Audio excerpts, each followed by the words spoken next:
అగ్రరాజ్య అధ్యక్షుడు ట్రంప్కు షాక్ ఇచ్చింది అమెరికా ప్రతినిధుల సభ. ఇరాన్పై కొనసాగుతున్న సైనిక చర్యలను నిలిపేసే తీర్మానానికి ఆమోదం తెలిపింది సభలో డెమోక్రాట్లు ప్రవేశపెట్టిన తీర్మానానికి అనుకూలంగా 215 ఓట్లు, వ్యతిరేకంగా 208 ఓట్లు వచ్చాయి.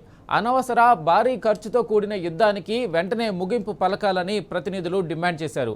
యుద్ధం నేపథ్యంలో ఇప్పటికే అమెరికాపై $100 బిలియన్ భారం పడిందని ఆగ్రహం వ్యక్తం చేశారు. అయితే సభలో పలువురు రిపబ్లికన్ సభ్యులు కూడా ప్రతిపక్ష తీర్మానానికి మద్దతు ఇవ్వడం గమనార్హం.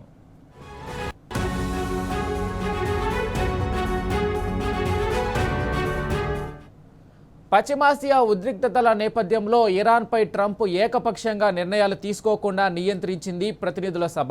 టెహరాన్పై సైనిక చర్యలకు కాంగ్రెస్ అనుమతి తప్పనిసరి చేసింది. అమెరికా రాజ్యాంగం ప్రకారం యుద్ధం ప్రకటించే అధికారం కాంగ్రెస్కే ఉందని ఈ తీర్మానం మరోసారి స్పష్టం చేసింది. ఇక హౌస్ ఆమోదించిన ఈ తీర్మానం ఇప్పుడు సెనెట్లో కూడా ఆమోదం పొందాల్సి ఉంది. అమితు సెనెట్ ఆమోదించినా ట్రంప్ దీనిపై వీటో విధించే అవకాశాలు కనిపిస్తున్నాయి.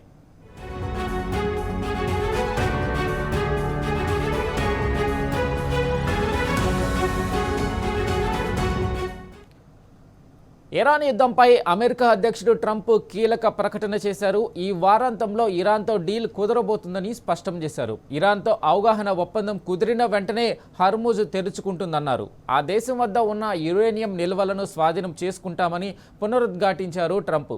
అయితే చర్చలు సాగుతున్నాయని చెబుతూనే డీల్ కుదురుతుందో లేదో చెప్పలేమంటూ ట్విస్ట్ ఇచ్చారు.